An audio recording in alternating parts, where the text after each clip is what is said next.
All right, today we're gonna bring some winterize chemical reactions that we have here. Now, if you ever leave the pool all winter, we make sure we cover it. Now, sometimes we forget to actually add any chemicals and then algae starts growing, and that's what we were trying to avoid. Now, these two chemicals are gonna interact with the pool all year long. They float. It's exactly like our chlorine floaters that we have currently.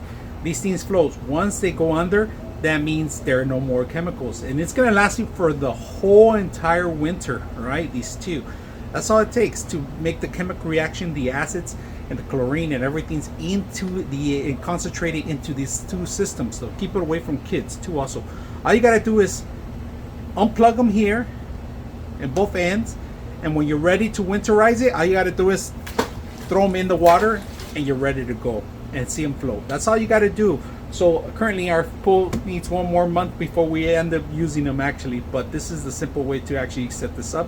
Have a great winter and ready for the next summer. So I hope you guys enjoy the video.